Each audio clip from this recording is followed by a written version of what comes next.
Buenos días a todas y todos. Esta es la clase 2 de Geología Estructural de la Universidad de Buenos Aires, año 2021, modalidad virtual.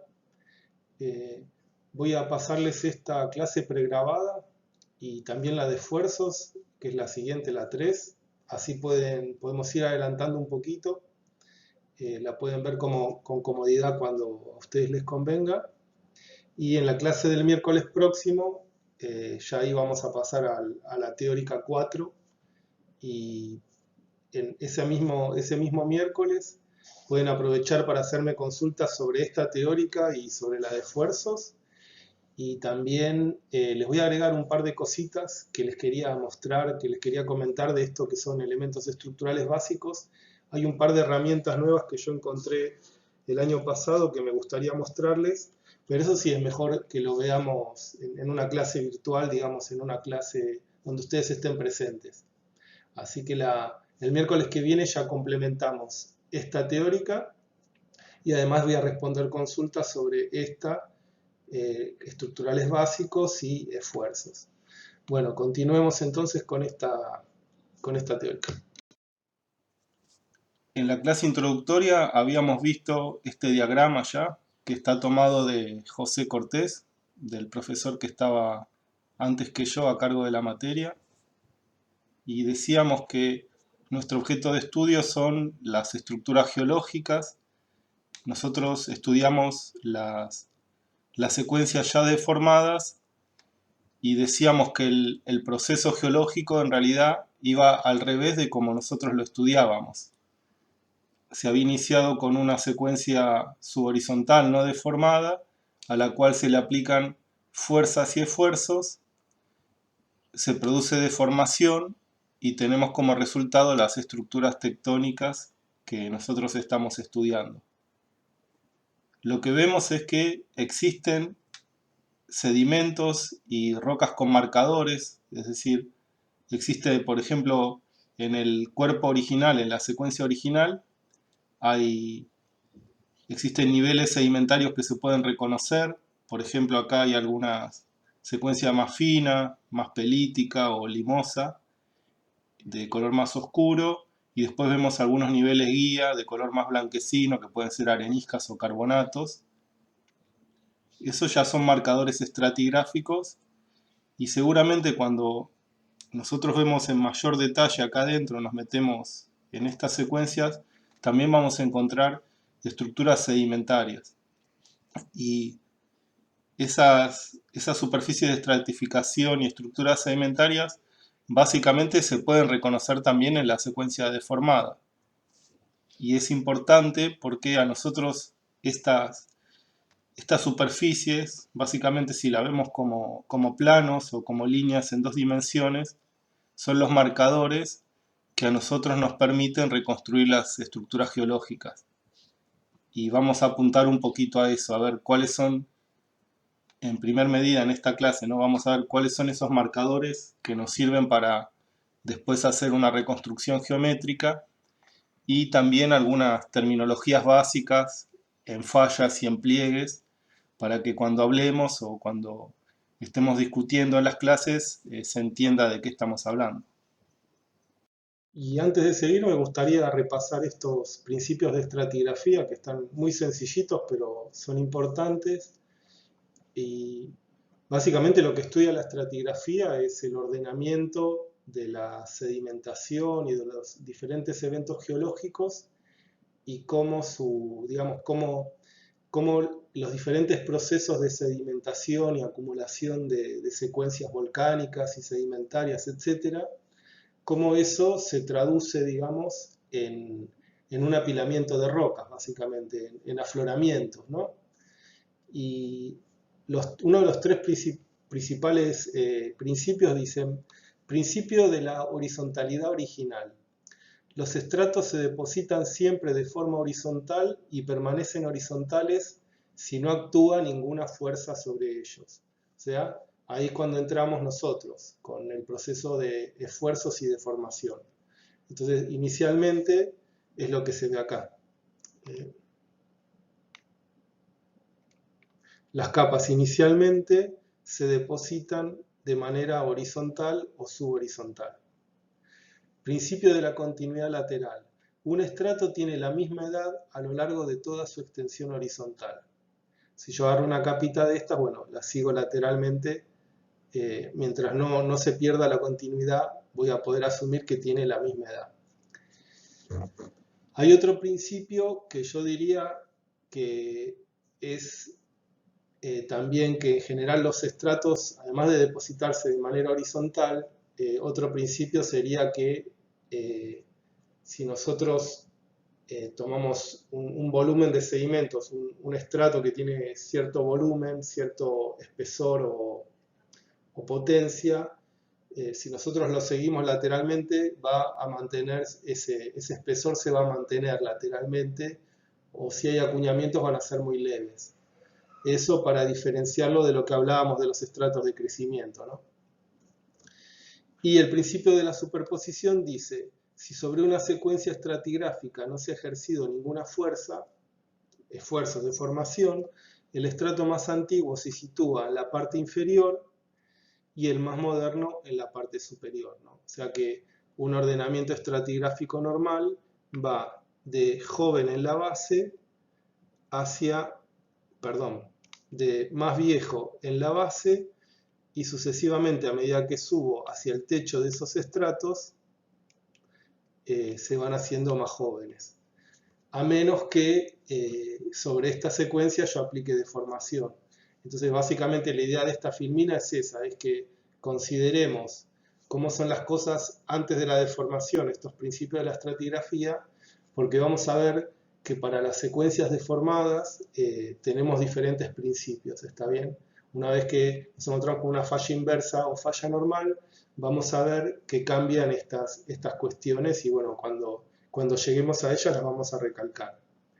Y después otra cosita más, es que para cada uno de estos bancos, yo por ejemplo acá puedo reconocer un banco más blanquecino, acá varios bancos un poquito de color más amarillento, más castaño, un banco más blanquecino y espeso hacia el techo. No sé, no conozco esta secuencia, pero podrían ser que los bancos más blancos son secuencias tobáceas, por ejemplo, que sería un retrabajo o caída de cenizas volcánicas, mientras que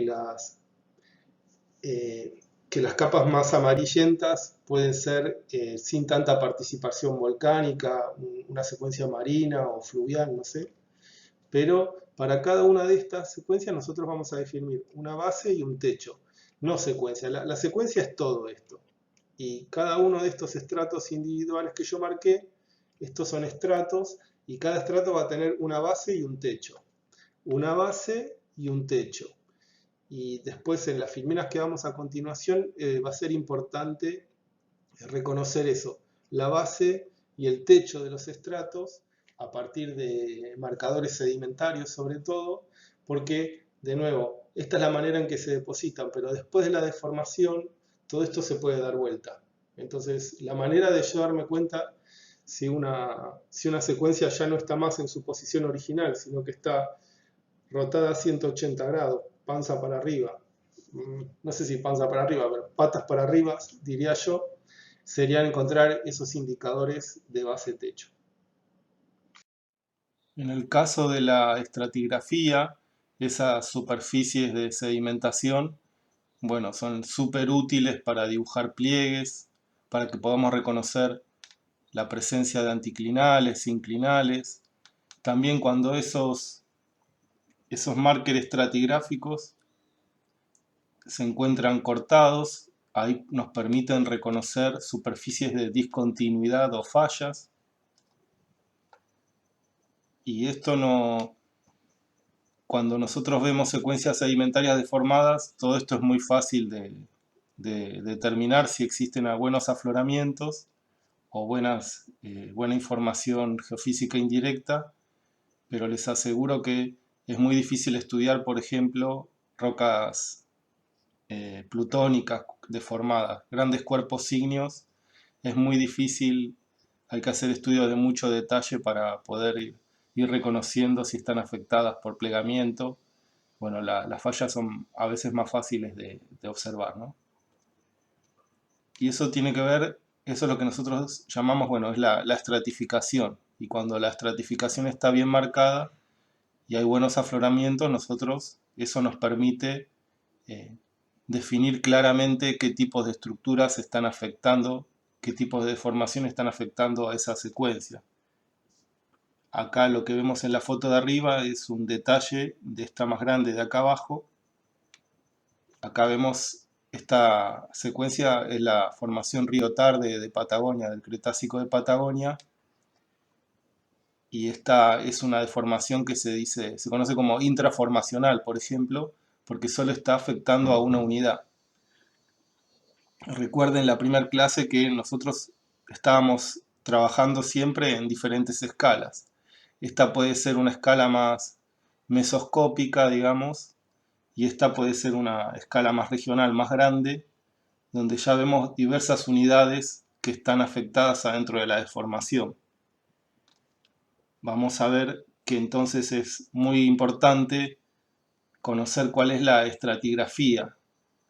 También, no solo la estratificación, que son reconocer los distintos niveles, las distintas litologías, sino la estratigrafía desde el punto de vista de la edad de las secuencias que están deformadas.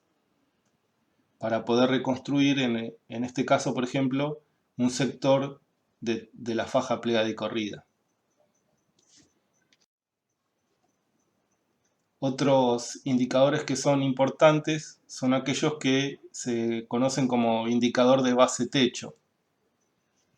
Aquí, por ejemplo, si nos seguimos ateniendo a lo que veníamos viendo hace un par de diapositivas, que decíamos que es importante poder ver la estratificación. Acá la estratificación está marcada con líneas amarillas porque nos permite reconocer un pliegue. Después hay otro indicador que es un poquito más de detalle, que tendríamos que reconocer cuál es la base y cuál es el techo de esta secuencia. Por ejemplo, si nosotros consideramos que esta es la parte del pliegue que está en secuencia normal, entonces la base estaría ubicada aquí, cuando nos acercamos al plano axial, que es el plano de simetría del pliegue, el sector central del pliegue. Entonces, en este limbo superior, este es un limbo del pliegue, en el limbo superior, vemos que la base de la estratificación estaría cerca del plano axial, y a medida que vamos subiendo, iríamos acercándonos hacia el techo de la secuencia. Es decir, estaríamos yendo de más viejo a más joven. Pero si estamos en el limbo bajo, en este limbo frontal que está acá abajo, la secuencia estaría al revés, es decir, estaría invertida. Aquí tendríamos el techo de la secuencia y cuando nos vamos acercando al plano axial, vamos subiendo en topografía, digamos, cuando vamos ascendiendo, estaríamos en una secuencia invertida porque abajo estaría el techo y hacia arriba estaría la base de la secuencia. Esto es fácil de ver, digamos, quizás no es necesario en un pliegue de este tamaño saber cuál es la base y el techo, porque básicamente vemos todos los elementos, y una vez que nosotros reconocemos el plano axial de este anticlinal, ya sabemos que desde ese plano axial, alejándonos, ya sea hacia arriba o hacia abajo, vamos a estar yendo de base a techo de la secuencia, de base a techo de la secuencia. Ahora, ¿qué sucede cuando estamos en un ejemplo como esta de acá abajo, donde también se trata de un pliegue anticlinal muy apretado? Los dos limbos se encuentran prácticamente subhorizontales y nosotros estamos trabajando sin la posibilidad de ver el pliegue como estamos viéndolo en esta foto. Si estuviéramos caminando sobre el mismo pliegue, para nosotros darnos cuenta de cuándo estamos pasando de un limbo del pliegue hasta el otro limbo del pliegue y pasando entonces por el plano axial, tenemos que reconocer que se invierte entonces el sentido de base a techo de la secuencia. Veamos los ejemplos entonces que tenemos. para reconocerlo, pero antes puedo hacer un dibujo. A ver. Entonces en este pliegue, acá lo que hago es divido al pliegue en ese eje de geometría, en ese plano de simetrías que es el plano axial, y ahí tengo dividido los dos limbos.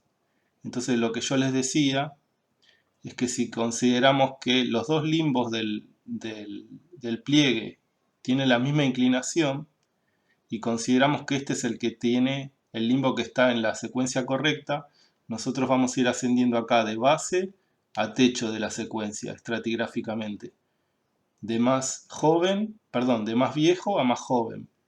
Pero cuando pasemos del otro lado, eso se va a invertir. O sea que acá está la base y hacia abajo está el techo. Eso quiere decir que todos los markers estratigráficos que nosotros podamos reconocer acá de base techo, cuando estemos en este limbo inferior, van a estar invertidos. Y entonces vamos a ver.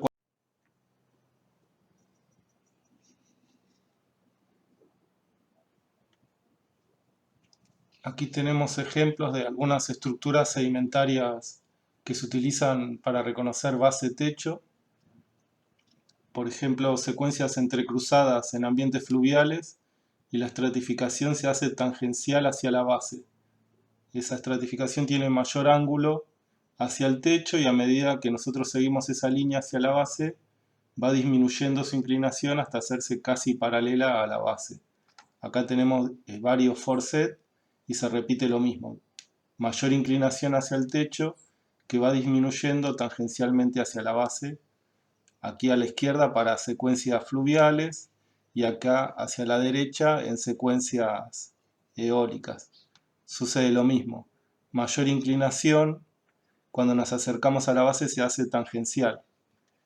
Eso quiere decir, yo acá abajo lo único que hice fue rotar 180 grados la foto. Entonces nos vamos a dar cuenta cuando la secuencia está invertida, porque nosotros seguimos la estratificación en esta laminación y se hace tangencial, paralela hacia la base. Con eso en el ejemplo de la izquierda, tómense un rato para ver cuál sería un indicador para saber si la base de los estratos está hacia la izquierda o hacia la derecha.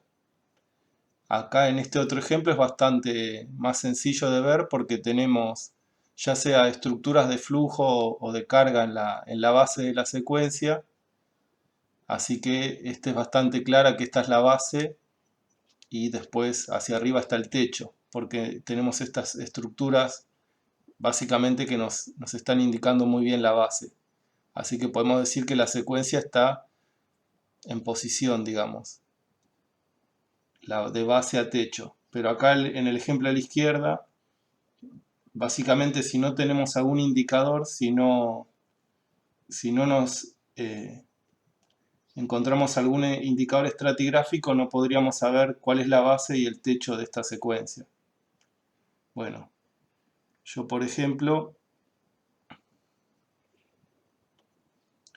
veamos por ejemplo lo que se puede ver en este banco de arenisca, que hay una superficie erosiva en la base de este banco de areniscas.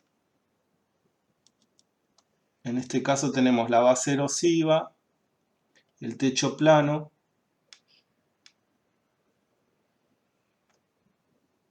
y por lo tanto podemos determinar que esta es la base y hacia la izquierda se encuentra el techo de la secuencia.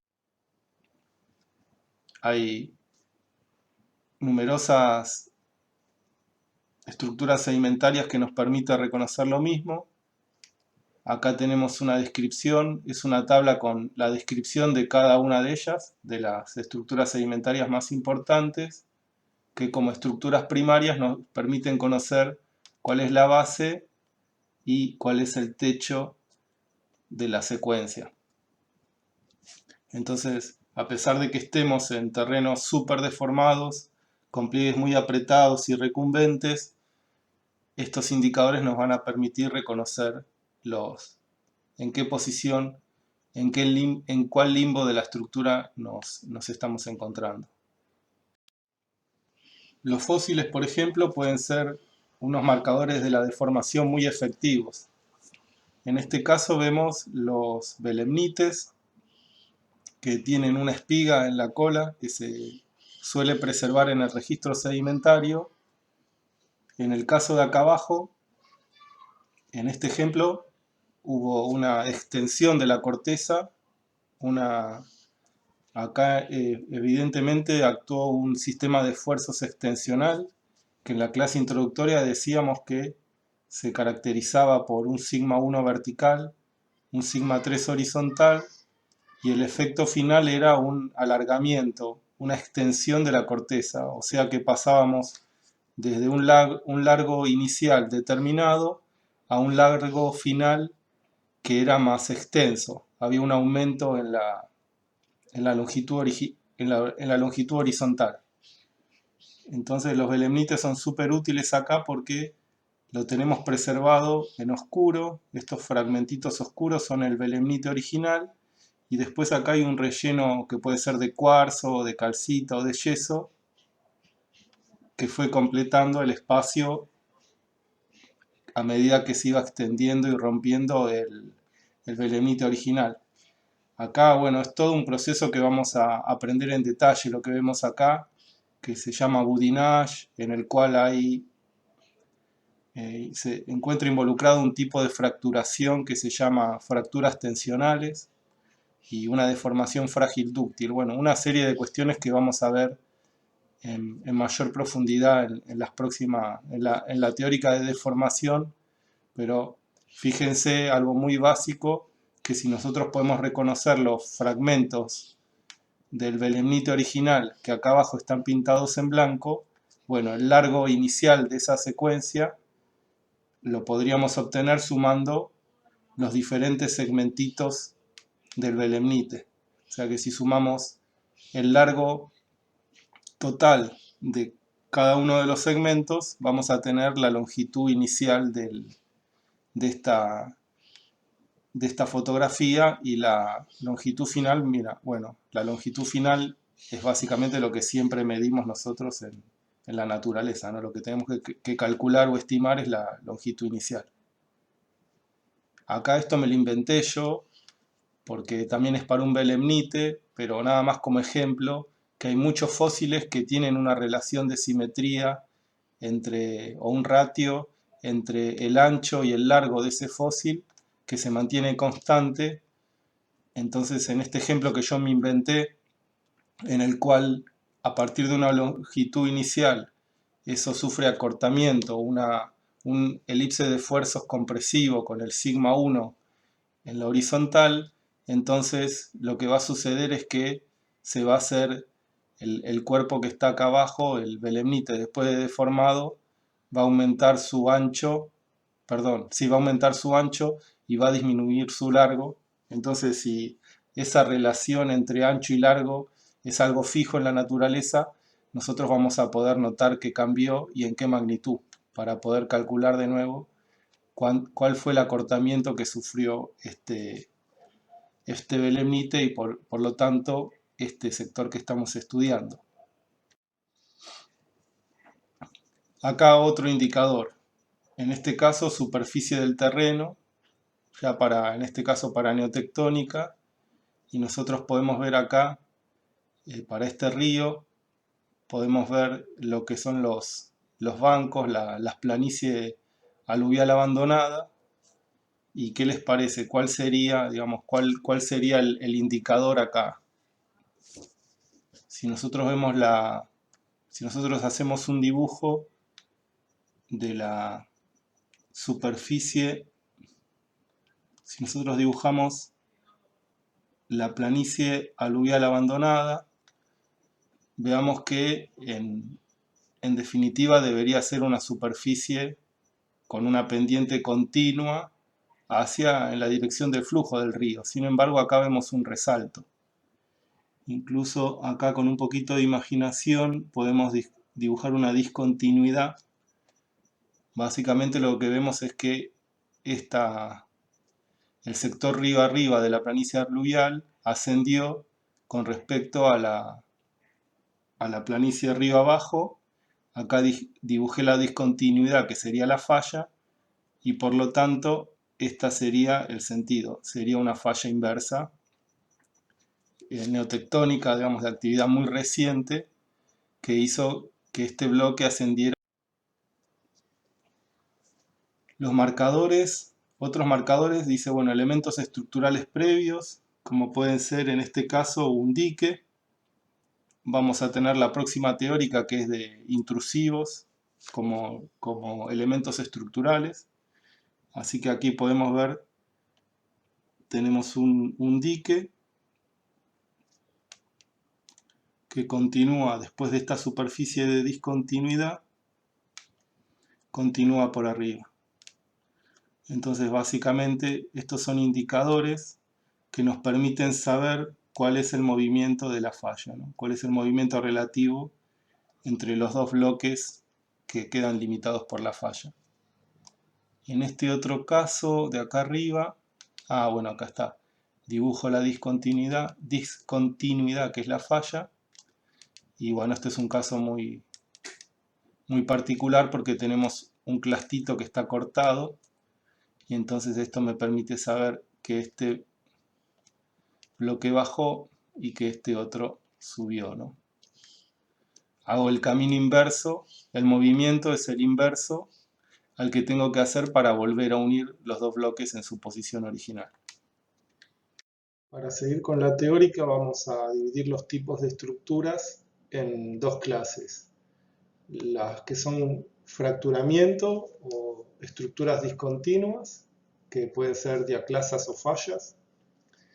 La diferencia entre una diaclasa y una falla es que en la diaclasa se genera una discontinuidad o fractura, una diaclasa o fractura.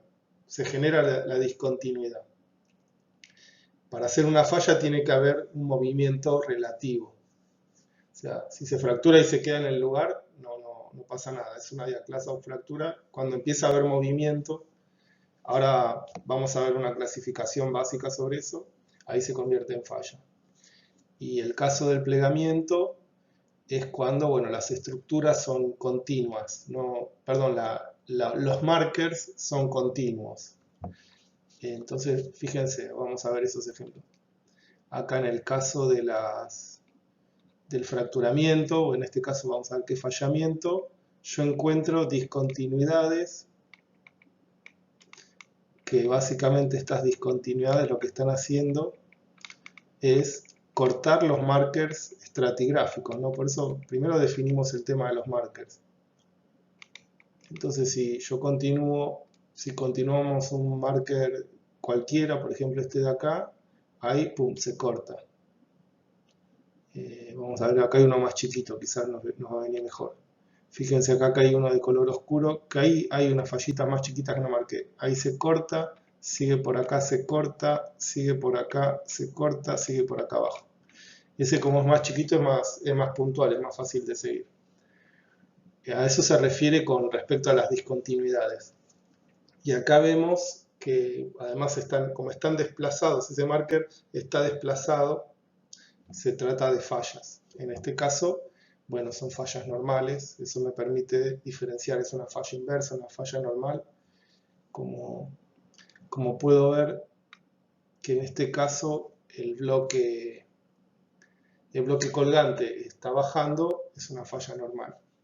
Y después el caso del plegamiento o estructuras continuas son aquellas donde, bueno, valga la redundancia, hay continuidad en los markers, ¿no? Yo puedo encontrar quizás, es cierto que acá se ven algunas fallitas menores, una discontinuidad, más bien son diaclasas, ¿no? Pero en líneas generales, cuando describimos el plegamiento en sí mismo, el plegamiento es una estructura continua. Y si vemos el tema ese que yo les decía de la división entre diaclasas y fallas, también, digamos, como que después lo vamos a ver de una manera más compleja, pero la manera más sencilla de verla es con modos de fracturamiento. Entonces vemos que hay tres modos de fracturamiento. Por un lado están las diaclasas. Dice, el movimiento es perpendicular al plano de fractura. También puede haber cierto movimiento, es verdad, pero el movimiento simplemente lo que hace es, si yo defino el plano de la diaclasa, el movimiento es perpendicular a dicho plano. Esa es una diaclasa o fractura. Y ese dice, bueno, es el modo 1, que se llama de apertura. Después hay otros dos modos. El modo 2 por deslizamiento o el modo 3 por desgarre.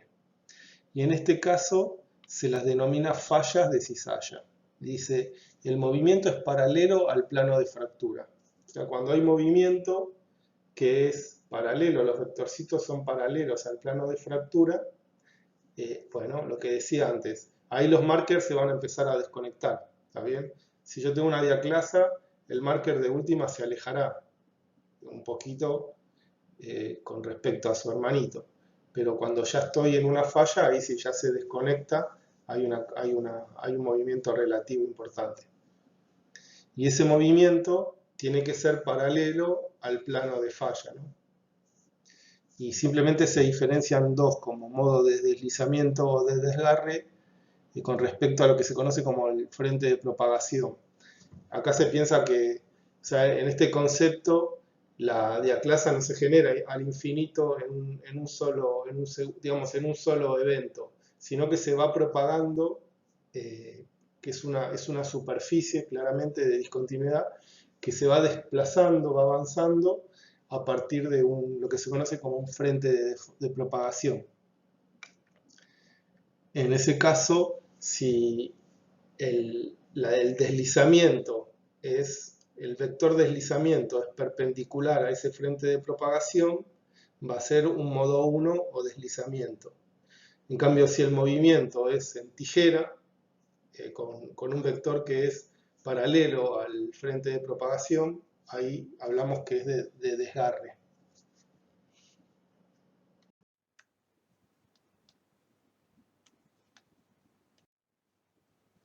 También podemos clasificar a las fallas de acuerdo a cuál fue el movimiento relativo de sus bloques. Veamos acá el caso B, que es el que teníamos en la diapositiva anterior. Clasificamos a los bloques. Acá estas líneas son las famosas, lo que está graficado acá son las famosas estrías de falla que nos dan una idea de la dirección de movimiento de esos planos de falla, ¿no? Y vemos que estas son fallas con desplazamiento de inclinación. Lo que dice acá es que la falla tiene algún tipo de inclinación, no son fallas totalmente verticales. En este caso, esta falla inclina hacia la derecha. La diferencia entre la falla de acá arriba y la de acá abajo es que en este caso el bloque colgante descendió. Entonces se trata de un desplazamiento normal. En el caso del bloque colgante que ascendió, ahí tenemos un desplazamiento inverso. Después, las fallas con desplazamiento de rumbo son aquellas fallas verticales en las cuales el movimiento es paralelo a la superficie del terreno, o sea que no hay un desplazamiento, no hay un bloque alto y un bloque bajo, dado que el movimiento es paralelo entre sí, paralelo a la superficie, entonces no hay un descenso relativo de uno con respecto al otro. Ahí lo que hacemos es, si nosotros las miramos desde arriba a esas fallas con desplazamiento de rumbo, nos fijamos cuál es el sentido relativo de estas flechitas. Entonces, fíjense, si yo hago girar el puntero tomando como referencia cuál es la dirección de movimiento de las flechitas que están acá abajo, lo estoy moviendo en un plano, perdón, en una dirección que es contraria a las agujas del reloj. Entonces ahí se dice que es un movimiento antihorario o levógiro. Por el contrario, si el movimiento fuera en la otra dirección, es un movimiento horario o dextrógiro. Eso ya lo volveremos a ver. Después hay fallas con desplazamiento oblicuo, donde el movimiento no es perfectamente perpendicular al rumbo de la falla, entonces ahí puede existir un desplazamiento normal oblicuo o desplazamiento inverso oblicuo, ahí en el caso de que se mantenga un descenso del bloque colgante o un ascenso del bloque colgante. Y después las fallas rotacionales o en tijera, bueno, es bastante común, donde tienen un punto de pivot y después van a tener, a partir de ese punto de pivot se produce la rotación, y ahí yo diría que vamos a tener en un sector de la falla un desplazamiento inverso oblicuo, y en el otro, perdón, al revés sería, este sería un desplazamiento normal oblicuo, y acá arriba tendríamos un desplazamiento inverso. Bueno, si se acuerdan que en las primeras filminas de esta clase hablábamos de los principios de la estratigrafía muy simplificados y decíamos que un ordenamiento estratigráfico normal u original, esta es la secuencia, voy a poner en rojo, a partir de una secuencia lo que vamos a ver es que los estratos más viejos están en la base y a medida que subimos son cada vez más jóvenes. Y eso está perfecto. Acá tenemos el ordovícico, silúrico, devónico. De base a techo, las capas son cada vez más jóvenes. Eso es perfecto. Y ahora, si nosotros nos fijamos acá, vamos a ver, lo que podemos ver acá es que hay una falla. En principio es una falla, no sabemos si es inversa o normal. Ahora, tomemos un marker, ¿no? Un marker estratigráfico para que veamos cuál es el movimiento relativo. Tomemos acá, por ejemplo, el contacto entre el ordovícico y el silúrico, que es este. En el bloque yaciente encuentro en una posición el contacto entre el ordovícico y el silúrico. Y en el bloque colgante, en otra posición. Entonces, ahí lo que veo, lo que tengo que indicar con una flechita es cuál es el movimiento, cuál fue el movimiento relativo de estos bloques. O sea, este marker ahora ascendió con respecto al del bloque yaciente. Por lo tanto, lo que vemos es que el bloque colgante subió. ¿Está bien? Este es el bloque, el labio alto o bloque alto. Subió relativamente con respecto al bloque yaciente, así que bueno, es un thrust fault, corrimiento o falla inversa. Ahora, una cuestión importante es que decimos que el ordenamiento estratigráfico que producen estas fallas cuando las atravesamos es que ponen viejo sobre joven. De tal manera que si yo perforara un pozo acá, o lo puedo ver en un afloramiento también, pero acá en el sector afectado por el plano de falla, vemos que hay conglomerados ordovícicos por encima de areniscas silúricas. Por lo tanto, está poniendo viejo sobre joven. Veamos ahora la fallita que está acá abajo. Marco la superficie de discontinuidad antes que nada. Marco la superficie de discontinuidad. Después marco alguna capa en azul, de nuevo como hice antes. Esto no tengo las edades, no, creo que esto es cretácico. Me tapa mi imagen, no puedo verla, no me acuerdo la referencia, pero bueno. Marco una capita, como hice antes, ¿no? Marco un marker estratigráfico, otro marker estratigráfico, y bueno, se ve bien que es este de acá, ¿no? Eso corresponde con eso. Entonces, lo que puedo marcar a partir de cómo es la ubicación relativa de este marker, puedo indicar que entonces en este caso el bloque colgante es el bloque bajo, ¿no? Y en este caso entonces es una falla normal. Y ahora lo que podemos ver es que esta capa, si nosotros llamamos con un número 1 a la capa más vieja, decimos esta es la capa 1, esta es la capa 2, la 3, la 4, la 5.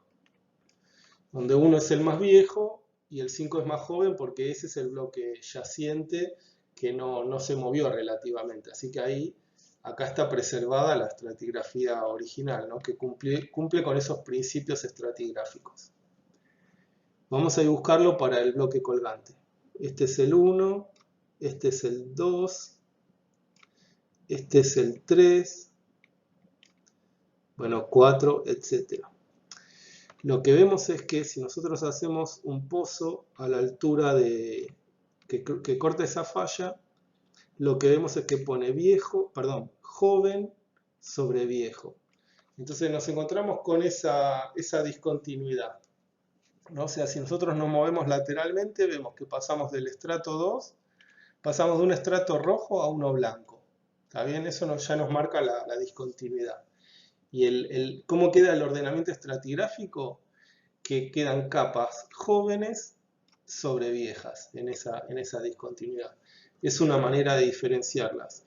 Y después, bueno, no se olviden, otra manera de ver esto es como lo explica Ernesto Cristalini en las clases de levantamiento, es que las fallas inversas, en definitiva, lo que hacen es repetir secuencia. ¿Por qué? Voy a marcarla en rojo ya. Entonces, si yo acá, o en negro, si yo acá marco el ordovícico en el bloque yaciente y el ordovícico en el bloque colgante, cuando yo haga un pozo, se va a repetir el ordovícico. Me lo voy a morfar, perdón, no me lo voy a morfar. Lo voy a encontrar en el bloque yaciente, perdón, en el bloque colgante, cruzo la falla y el ordovícico me lo vuelvo a encontrar en el bloque yaciente. O sea que lo repito, lo voy a medir 2 veces. Y si tengo suerte, bueno, voy a enganchar acá el silúrico en el medio. ¿Esto por qué es? O sea, esto es lo que me sirve a mí para identificar una falla inversa en un pozo, ¿no? Un pozo es como una línea, y si yo tengo algún tipo de control estratigráfico, lo voy a reconocer por eso, porque el pozo no me permite saber cuánto inclina la falla, a veces sí, pero en general la información más básica no te permite saber cuánto inclina la falla. Simplemente, si bueno, tengo algún control por micropaleontología o por geocronología, sé que estoy en el ordovícico, paso a otra capa y de nuevo me encuentro de nuevo el ordovícico. Y lo que puede pasar con las fallas normales es que te morfes alguna secuencia, que falte, digamos. Por ejemplo, si yo hago un pozo así, acá va a haber un poquito de la 3, pero no voy a tomar todo el espesor de la 3. Ven acá, el 3 va a tener un espesor reducido. Y si esta falla normal hubiera tenido un poquito más de rechazo, directamente el 3 a esa altura no lo engancho. Entonces, resumiendo, corrimientos viejo sobre joven, corrimiento falla inversa viejo sobre joven, y se repiten las secuencias. En las fallas normales, joven sobre viejo, e inclusive puedo tener algún hiatus, alguna capa faltante. El caso de las fracturas de cizalla es básicamente lo que se refiere en estructuras a escala mesoscópica o macroscópica a lo que son las fallas, ya sea normales, inversas o de rumbo, y veamos la nomenclatura que vamos a utilizar para los elementos de un bloque fallado. Y ahí los podemos clasificar de diferentes maneras a estos bloques que están separados por una superficie de discontinuidad con movimiento que es paralelo a la superficie, es decir, movimiento de cizalla, y lo podemos clasificar a estos bloques con respecto a su posición, con respecto al plano de falla. Entonces, el bloque que esté por arriba del plano de falla, a ese lo vamos a llamar bloque colgante o de techo. Yo en general uso bloque colgante. Y el bloque que queda por debajo es el bloque yaciente, basal o de piso. Por lo general voy a usar bloque yaciente. Y después, con respecto al movimiento, si el bloque bajó, va a ser el bloque o labio bajo de la falla, y si subió, va a ser el bloque o labio alto de la falla. Veamos en este caso entonces, para una falla con desplazamiento normal, acá tenemos el marker estratigráfico y que nos indica cuál fue la dirección de movimiento de ambos bloques. Entonces vemos que este es el bloque colgante o bloque de techo con respecto a la posición relativa con respecto a la falla. Está por encima del plano de falla, entonces es el bloque colgante, pero bajó. Entonces es el bloque bajo. Y el bloque que queda por debajo del plano de falla es el bloque yaciente, pero bloque alto porque quedó arriba después de que se produce el fallamiento, ¿no? En el caso de un desplazamiento inverso, una falla inversa, entonces vemos que con respecto a su posición relativa, este sigue siendo el bloque colgante. Así que desde el punto de vista geométrico, como es la definición con respecto al plano de falla es la que necesita menos datos. Simplemente nos fijamos que está por arriba del plano de falla y ya sabemos que es bloque colgante. Lo que necesita un indicador cinemático o algún indicador estratigráfico para saber que este es el que subió, entonces es el bloque alto.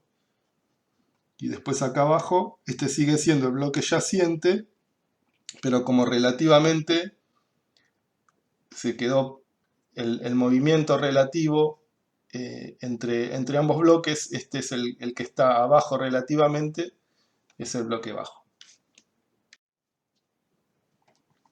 Hay otra clasificación que es una clasificación geométrica, que es a las que se conoce como falla lístrica, y también en este caso no importa si se trata de una falla normal o inversa.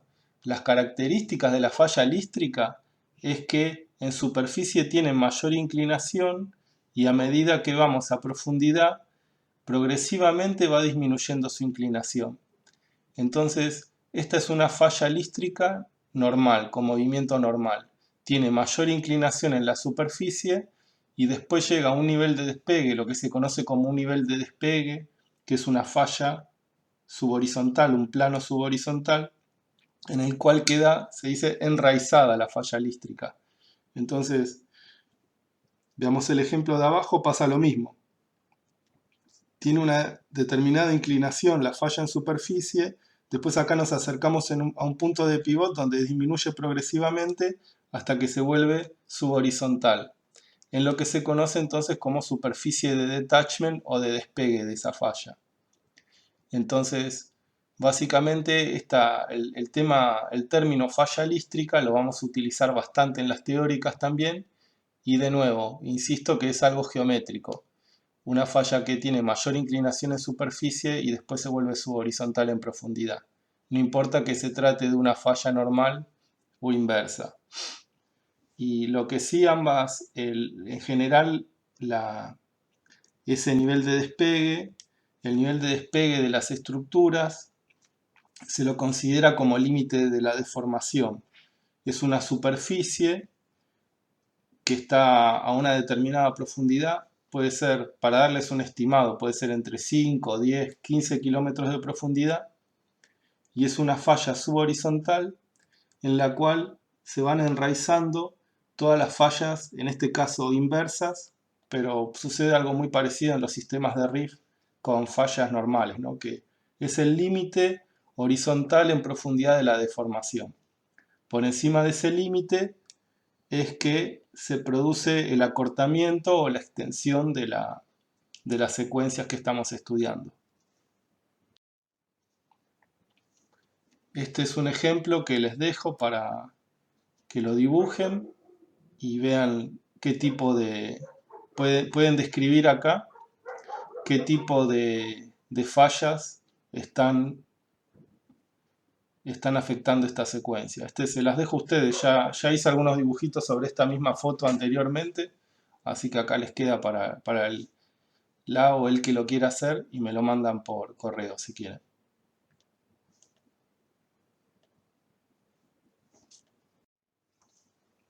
Pasemos entonces, luego de haber visto algunos términos básicos y conceptos muy básicos de lo que es fracturamiento y fallamiento, veamos entonces lo que son los términos también básicos para la deformación continua, en este caso el plegamiento. En esta diapositiva podemos ver a grandes rasgos cómo es la distribución estratigráfica que se produce por los distintos tipos de plegamiento. En este caso de acá arriba, un anticlinal que tiene forma de campana. La geometría básica es una campana. Y el sinclinal, que es como una olla o una campana invertida. Entonces vemos que en el caso de los anticlinales, el núcleo de las estructuras concentra las rocas más viejas y a medida que nos alejamos vemos las secuencias más jóvenes. Y eso es básicamente la distribución estratigráfica de un anticlinal. En el sinclinal digamos, la distribución es inversa. En el núcleo de la estructura vemos las rocas más jóvenes y a medida que nos alejamos vemos están localizadas las estructuras más viejas. Se me ocurre de varios ejemplos que podríamos mostrar en mapa o en fotografía. Así que después voy a chequear con la gente con los chicos de trabajos prácticos a ver si ellos les van a mostrar algunos ejemplos y si no, bueno, los agregaré en alguna otra presentación. Y después lo que es un monoclinal, bueno, en el monoclinal no se pueden reconocer dos limbos para las estructuras, sino que se reconoce un solo limbo. Entonces, ese es el caso de las estructuras monoclinales.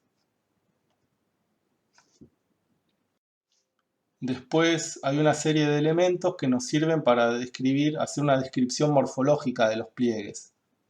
Y esos elementos, empecemos aquí por ejemplo con la charnela, dice es la región de mayor curvatura. Tenemos un limbo y después vemos acá esta zona donde se empieza a producir la curvatura y el pasaje hacia el otro limbo. Entonces esta zona de mayor curvatura es lo que se conoce como la región de la charnela. Vemos acá que se la puede, digamos, esa zona de charnela tiene una distribución en 3 dimensiones, ¿no? Dice, luego la línea de charnela va a ser la línea de inflexión de mayor curvatura. Entonces, cuando pasamos dentro de esa zona de charnela, cambia la dirección de inclinación y pasamos de uno a otro limbo, ese punto exacto es lo que se conoce como línea de charnela. Perdón, ese punto, si nosotros lo extendemos lateralmente, uniendo varios sectores dentro del pliegue, vemos que se genera una línea. Después la superficie axial contiene las líneas de charnela del conjunto de estratos plegados. Entonces acá la línea de charnela nosotros la definimos para una superficie estratigráfica, un nivel o un estrato. Esa línea de charnela la definimos para varios niveles y si unimos todas esas líneas nos va a generar un plano que es la superficie axial. Entonces la superficie axial del pliegue contiene las líneas de charnela, es el que además está separando ambos limbos del pliegue, ¿no? Después hay un plano de referencia, que es este de aquí. El plano de referencia es un plano imaginario que es perpendicular al plano de charnela, digamos, es perpendicular a las líneas de charnela o a la superficie axial. Y este plano puede ser útil para dibujar el pliegue o nosotros observamos este plano para después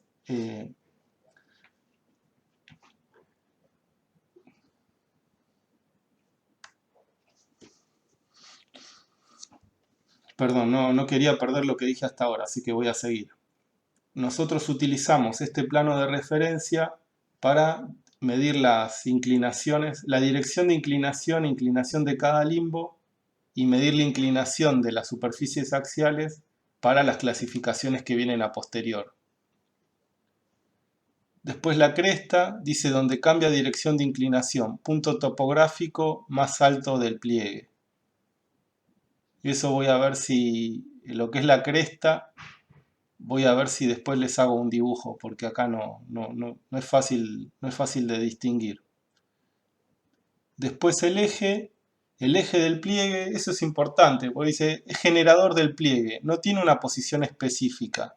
Se lo usa como sinónimo de cresta o línea de charnela, pero en general, acá está, miren, fíjense, es esta línea el eje del pliegue. Es como si fuera una batuta que nosotros la movemos siguiendo la superficie de los estratos y de esa manera nosotros podemos dibujar el pliegue. pero no es un punto fijo. Lo que sí, en general, nosotros lo utilizamos como sinónimo, es decir, en la jerga habitual, nosotros más que línea de charnela, nosotros lo que utilizamos es eje del pliegue. Y vemos que la línea de charnela, en este caso está horizontal, pero podría estar inclinando hacia algún lateral. Así que yo diría que el eje de los pliegues, aunque no es algo totalmente correcto, es el que nosotros utilizamos como sinónimo de línea de charnela. Y de esa manera vemos si un pliegue está abusando en alguna dirección. Bueno, y por último vemos punto de inflexión, donde cambia el sentido de la curvatura en un flanco. Acá está el punto de inflexión. Yo diría ahí que es cuando pasamos de la estructura, acá estaría el otro punto de inflexión, entonces pasamos de la estructura anticlinal a partir del punto de inflexión. En esta diapositiva, de nuevo, vemos algunos elementos de la geometría del pliegue y también alguna clasificación. En este caso los clasificamos con respecto a la geometría de su zona de charnela. Si la zona de charnela es recta, ahí decimos que se trata de un pliegue cilíndrico, y si la zona de charnela es curva, en este caso entonces tiene dos sentidos de inclinación a partir de un punto. Vemos que inclina en una dirección y del otro punto inclina en la otra dirección. En este caso también se dice que son pliegues doble busantes. Esos son los pliegues no cilíndricos. También está definido el ángulo interlimbo entre dos limbos de un mismo pliegue. Después la longitud de onda, que está definida entre las líneas de charnela de dos sinclinales o las líneas de charnela de dos anticlinales consecutivos. Y después la amplitud, que se mide a partir de la línea de inflexión, de las diferentes líneas de inflexión que separan anticlinales y sinclinales, y una envolvente, una superficie envolvente, que lo que hace es abarcar diferentes líneas de charnela. Entonces esta sería la amplitud cuando nosotros vemos a los pliegues como si fueran ondículas, ¿no? Entonces ahí podemos definir su longitud de onda y su amplitud. Y en la próxima diapositiva vamos a ver una clasificación que es la que se usa en las prácticas y les recomiendo tenerla siempre impresa a mano. Incluso ahora mismo también les conviene si la pueden imprimir porque va a haber unos ejemplos a continuación y para que piensen un poquito, ¿no? A ver, para que vayan usándola. Digamos, no se la tienen que acordar de memoria, yo siempre me la olvido también, pero si tengo una hojita y veo un pliegue, pensando un poquito en esto que vamos a ver ahora, lo puedo clasificar. Y ahí vamos a ver esta clasificación de pliegues que tiene en cuenta dos elementos de los que vimos recién. La superficie o plano axial, o sea, toma dos elementos. Uno es un plano, este plano o superficie de plano axial, y otra es una línea, que es la línea de charnela. Así que considerando esos dos elementos en un cuadro de entrada doble, digamos, podemos clasificar perfectamente a los pliegues. Aquí está la clasificación de pliegues que van a utilizar en las prácticas y también son clasificaciones que utilizamos, digamos, en el día a día de las teóricas también. Y ahí se pueden combinar dos clases de clasificación. Ahí se toma en cuenta el buzamiento de la charnela, por un lado, y después la inclinación del plano axial por el otro, y ahí podemos hacer una descripción bastante integral del pliegue, ¿no? De los pliegues. Fíjense, con respecto al buzamiento de la charnela, que es esta superficie que habíamos dicho que era la máxima curvatura, esa línea de charnela puede ser horizontal,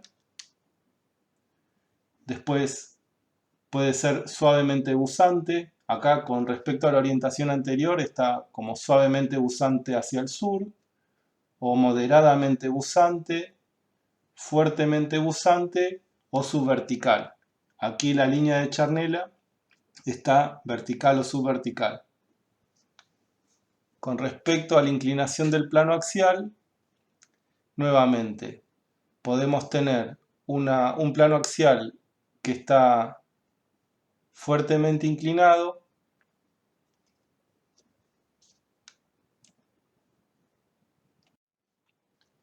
Sería este mismo ejemplo que veíamos antes. Acá en la superficie axial, si nosotros nos fijamos el plano, está vertical. Así que todos estos pliegues de acá, estos tres pliegues que nosotros clasificábamos por la charnela, si tenemos en cuenta la inclinación del plano axial, serían fuertemente inclinados, porque vemos que el plano axial, este papelito de color gris, está vertical. Después, a medida que este plano axial se va inclinando, puede ser moderadamente inclinado, suavemente inclinado o recumbente. Acá la característica recumbente es que los dos limbos son paralelos entre sí. Acá vemos que también la inclinación de los dos limbos es en la misma dirección. Y acá los limbos inclinan en direcciones opuestas. O sea, estoy mezclando un poquito, pero fíjense cómo la inclinación del plano axial es un poquito el que canta cuál es la relación que tienen los dos limbos de un mismo pliegue. Y el recumbente es el que se conoce como pliegue también acostado, en la cual los limbos son paralelos entre sí y son prácticamente horizontales.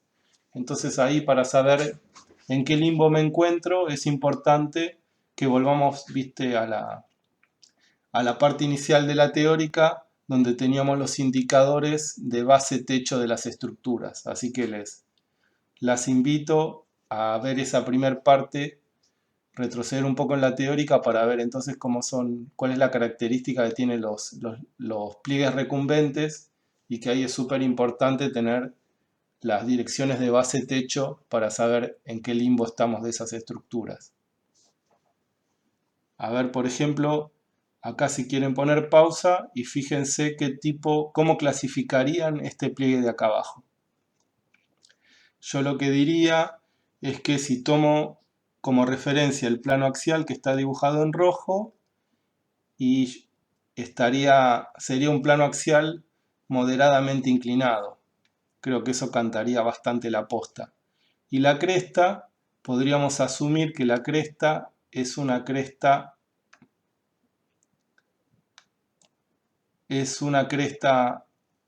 horizontal.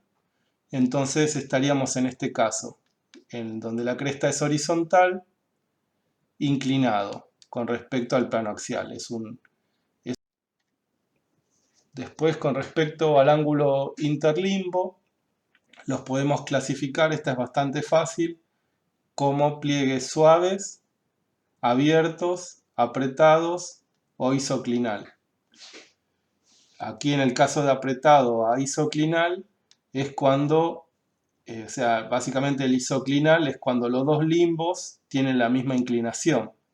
En este caso, si tomamos en cuenta la superficie de plano axial, todos estos pliegues están verticales. Este sería entonces un pliegue vertical isoclinal, y fíjense, el que tenemos acá a la derecha sería un isoclinal porque los dos limbos inclinan lo mismo, pero si tomamos en cuenta el plano axial sería un pliegue recumbente.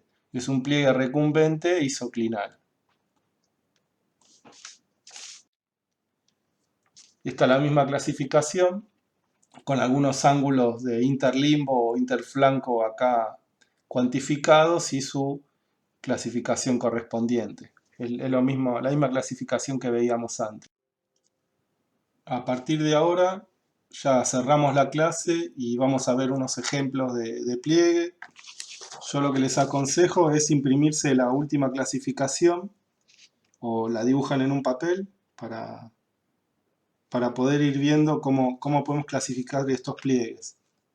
Aquí, con respecto al plano axial, y otra cosa que les aconsejo es que primero ustedes pongan pausa a la presentación, determinen cuál es la clasificación y después, bueno, ven cuál es el resultado, ¿no?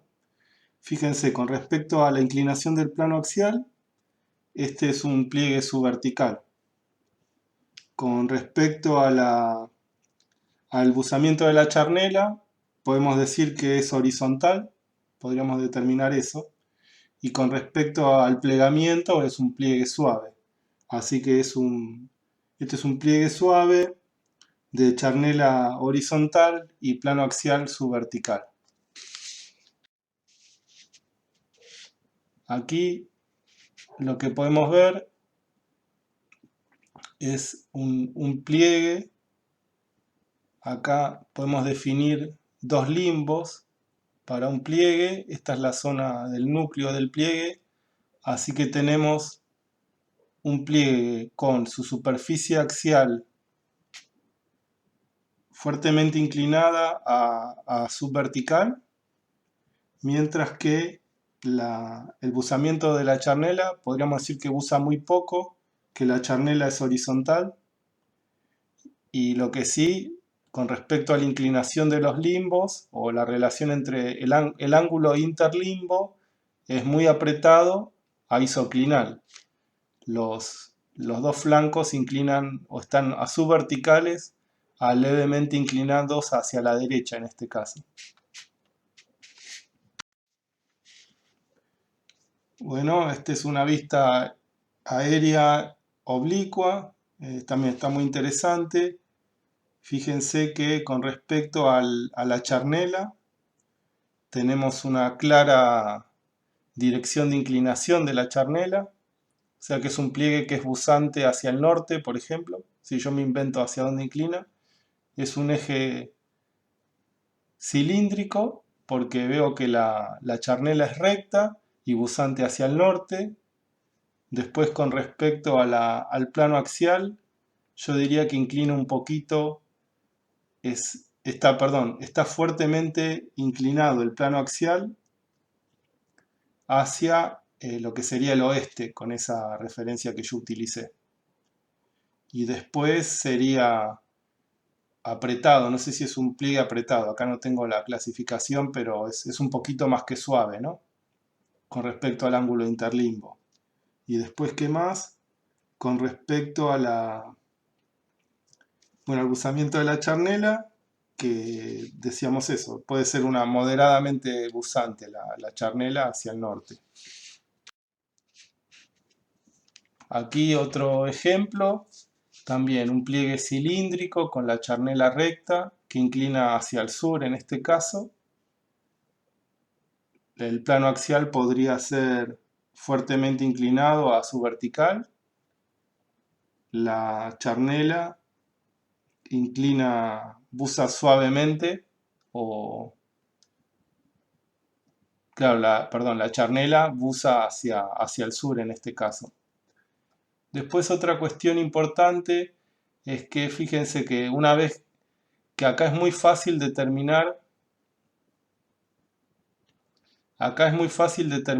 este anticlinal, ¿lo ven acá? Porque nosotros vemos estas capitas y es muy fácil de ver que este limbo inclina hacia el este. Yo siempre utilizo el norte hacia arriba, el sur hacia abajo, el oeste a la izquierda, el este a la derecha, que es nada más que una deformación profesional de trabajar en los Andes.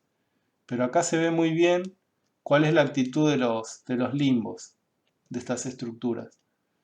Así que se ve muy bien acá el eje de la cresta del anticlinal y acá en su intersección con la superficie sería la superficie de plano axial, la dirección de buzamiento del pliegue. Todo eso se ve muy bien en esta vista oblicua. Y también acá nos permite pasar a la otra estructura, que si bien acá no es tan fácil ver la dirección de inclinación de los estratos, pero ya si nos vamos guiando con estas referencias que teníamos acá, entonces esta actitud de los estratos la podemos continuar hacia esta otra estructura. Fíjense, yo acá voy a poner que estoy dentro de un mismo limbo, así que todo esto sigue inclinando hacia el oeste o suroeste. Y acá claramente estoy pasando por la nariz de un pliegue. Acá la nariz del pliegue se ve perfectamente. Así que yo sé que por aquí tiene que haber otro la intersección de otro plano axial, de otra superficie de charnela. Y en este caso lo que cambia es que estamos, en vez de un anticlinal, pasamos de un anticlinal a un sinclinal. Y acá la dirección de inclinación de la charnela del sinclinal, ¿qué les parece? ¿Qué dirección tiene? Les dejo esa pregunta pendiente si quieren y después la contestamos. ¿Cuál sería la dirección de inclinación de esta charnela? Después aquí hay como una superficie de discontinuidad, parece que acá hay una fallita, ¿no? Bueno, y acá pasamos ya a otra estructura. Lo que decíamos antes, que a veces si nosotros lo vemos en una vista aérea, a veces sabemos que estamos ante un pliegue. Acá se ve muy bien se ve perfectamente bien la narices de esos pliegues. Nos permite, acá hay una nariz, acá está la nariz del otro pliegue, acá hay otra, acá vemos también, o sea que hay markers estratigráficos que nos permiten determinar que acá es una serie de pliegues anticlinales y sinclinales que están, digamos, en una misma región. Y lo bueno ahí es que si vemos esto que se conoce como flatirón, que es básicamente una superficie, un estrato que está perfectamente erosionado y se ve perfectamente, la superficie de ese estrato está perfectamente limpia. Entonces esto es lo que se conoce como un flatirón. Y acá podemos reconocer genialmente cómo esto inclina hacia, bueno, decíamos hacia el este.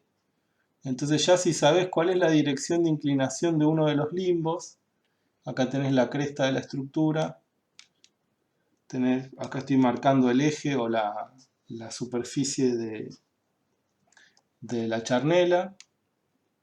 Ya a partir de esta inclinación, que sé que es hacia el este, lo puedo ver perfectamente ahí. Entonces digo, bueno, cuando paso al otro limbo, estas ya inclinan hacia el oeste. Estas capas de acá van a estar inclinando hacia el oeste.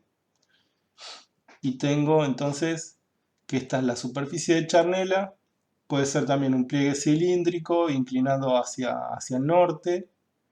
Y lo que me va a permitir entonces es, como yo sé que acá ya estoy en el limbo que inclina hacia el oeste, lo puedo extrapolar para acá. Digo, bueno, este va a inclinar hacia el oeste. Acá tengo otra charnela. Cuando paso de la charnela, paso de la inclinación al oeste a la inclinación al este. Y por lo tanto, esto de acá va a ser un sinclinal. Acá tenemos un anticlinal. Fíjense, las flechitas que yo marco, para marcar un anticlinal, trazo una línea que es transversal a la charnela y después las flechitas indicando la dirección de inclinación de los limbos. Acá en el caso del sinclinal me quedó medio un empaste, pero lo que quise dibujar es, tengo la charnela, una línea que es transversal a esa charnela y dibujo hacia dónde inclinan los limbos. En este caso, el limbo oriental que inclina hacia el oeste y el limbo occidental que inclina hacia el este. Entonces por eso cuando estamos en un en un sinclinal, las flechas apuntan en la misma dirección, se empujan las flechas y acá, bueno, apuntan para el otro lado. Las flechas están apuntando en direcciones diferentes. Entonces con este datito de acá, de nuevo, no veo acá que esté pasando por ninguna cresta, no veo acá en el medio que esté pasando a una estructura diferente, que esté cambiando de limbo básicamente. Así que si bien acá es difícil medir la inclinación de los estratos, miren acá estoy reconociendo otra nariz, ¿no? Así que lo que yo estoy presuponiendo es que estoy siempre sobre el mismo limbo y paso a otro limbo cuando cuando cruzo una charnela. Así que este mismo datito lo voy a extrapolar acá,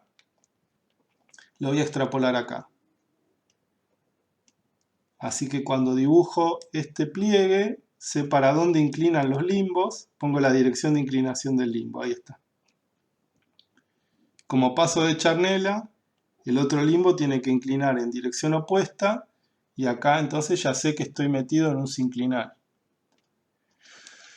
Y por lo tanto entonces cuando tengo un anticlinal, después viene un sinclinal y después viene otro anticlinal. Fíjense, hagan un dibujo. Si no hay una falla de por medio, no les queda otra que tener una alternancia de anticlinales y sinclinales, no queda otra. Así que eso me lleva a una tercera estructura anticlinal, que es esta de acá. Yo todo esto, fíjense, lo fui dibujando a partir de un solo datito de inclinación. Después se podrían obtener más, pero yo soy, digamos, siendo bastante, digamos, simplemente siendo bastante vago, digamos, y solo me importó tomar uno, y ya ahí voy dibujando todos los anticlinales y sinclinales. Y para cerrar me gustaría hablar entonces de este anticlinal de acá. Acá se ve perfecto también, fíjense, estos flatirones que inclinan hacia el este, estos que inclinan hacia el oeste. Y entonces este es un muy buen ejemplo de todo lo que veíamos hablando. Si hablamos de la línea de charnela o eje del pliegue, vemos que tiene dos inclinaciones, así que es un pliegue no cilíndrico. Aquí el eje inclina hacia el norte, después bajamos, este eje inclina hacia el sur, así que es un pliegue doble busante, un pliegue anticlinal doble busante.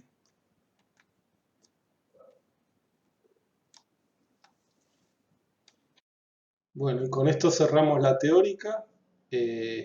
No se olviden, ahora voy a subir la teórica 3 de esfuerzos y nos vemos el miércoles que viene. Chau, chau.